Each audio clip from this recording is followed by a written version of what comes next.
Shalom, mes bien-aimés, dans le Seigneur Jésus-Christ. Je vous salue au nom du Seigneur Jésus-Christ. Ici, je me retrouve à Luozi, une ville de la République démocratique du Congo, dans la province du Congo central. Bon, c'est un peu éloigné de la ville de Kinshasa. Et je suis à Luozi, au bord du fleuve Congo. De l'autre côté aussi, c'est le village Kimbemba, toujours en République démocratique du Congo. Et j'attends que les bacs puissent commencer pour pouvoir traverser et aller retourner en face pour prendre la moto ou la voiture peut nous amener à Kimpese et de là rentrer à Kinshasa. Avant d'arriver ici, j'étais à Boma. Comme je vous l'ai annoncé, je viens d'une mission pour préparer les campagnes d'évangélisation et les conférences des serviteurs de Dieu que nous allons tenir très prochainement dans la ville de Boma et dans la ville de Luozi. Maintenant, la bien-aimée, j'aimerais juste vous rappeler une chose. Vous savez, je vais parler sur la chaîne d'Issali. C'est juste pour vous rappeler. La Bible dit ceci, Romains chapitre 10, verset 14. D'abord au verset 13, on dit « Quiconque invoquera le nom du Seigneur sera sauvé ». C'est ça la condition pour être sauvé. Le salut ne se trouve en aucun nom, en aucun prophète, en aucun apôtre ni pasteur, en aucun président ou roi du monde. Le salut se trouve au nom du Seigneur Jésus-Christ. Mais pour obtenir ce salut, Romains 10, 13 dit « Quiconque invoquera le nom du Seigneur Jésus-Christ sera sauvé ». Mais au verset 14, la Bible nous pose une équation que j'appelle la chaîne du salut ou l'équation du salut. La Bible dit ceci. Comment invoqueront-ils en celui dont à qui on n'a pas cru? Et comment croiront à celui dont on n'a pas entendu parler? Et comment entendront-ils s'il n'y a pas de gens qui prêchent? Et comment y aura-t-il des prédicateurs s'il n'y a pas de gens qui envoient?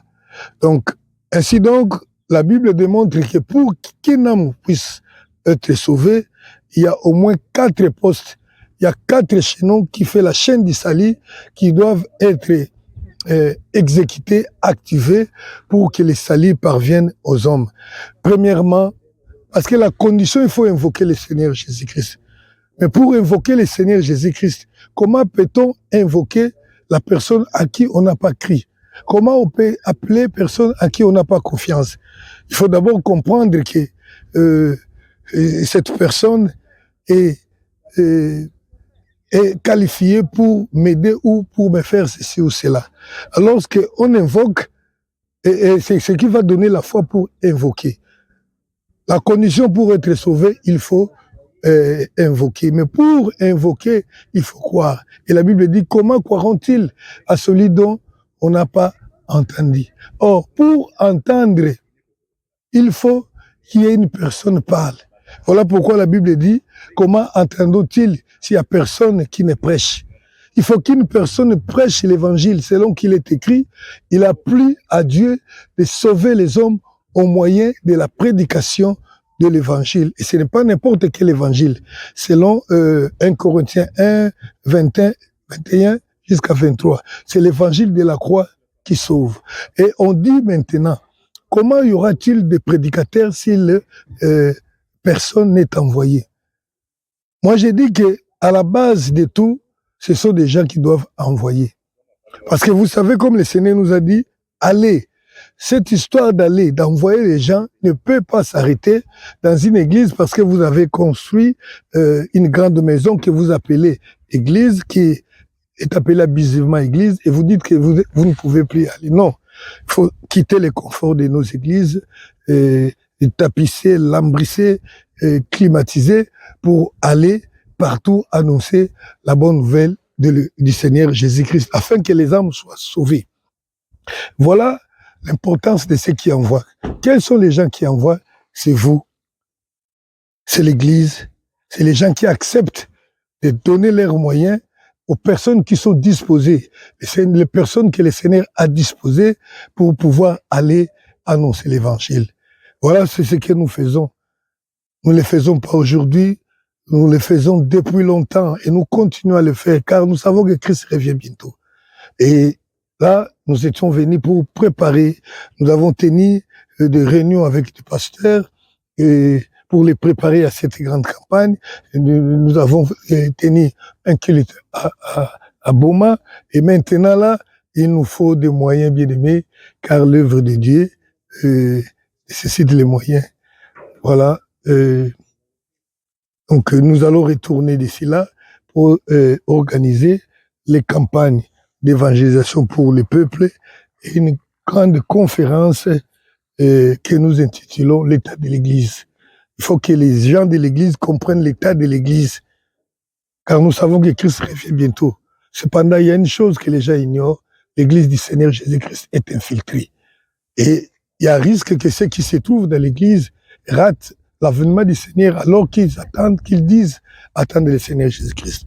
Nous allons dire des choses, nous allons partager ce que le Seigneur nous a donné, les révélations et les confronter aux Écritures enseignées aux serviteurs de Dieu afin qu'ils comprennent que ce n'est pas une blague et qu'ils continuent l'évangélisation. Luosi, c'est quand même une cité, mais derrière Luosi, il y a plusieurs villages, on appelle sectaires, où l'évangile n'est pas vraiment ancré. Vous savez bien qu'ici était les bastions de Dibundu Diakongo, l'église des Noirs. Et leur chef vient de mourir. Et déjà là, empêché vraiment aux évangéliques de pénétrer dans leur village. Alors maintenant, le Seigneur a fait grâce. Ils ont compris que celui-là n'était pas Dieu. Et nous sommes en train de travailler pour pénétrer partout là, afin que les âmes soient sauvées, car Christ revient bientôt. Voilà le message que j'ai voulu vous donner. Que le Seigneur vous bénisse. Voilà, si vous voulez avoir des précisions, le numéro est là pour nous appeler. Soyez bénis au nom du Seigneur Jésus-Christ. Amen.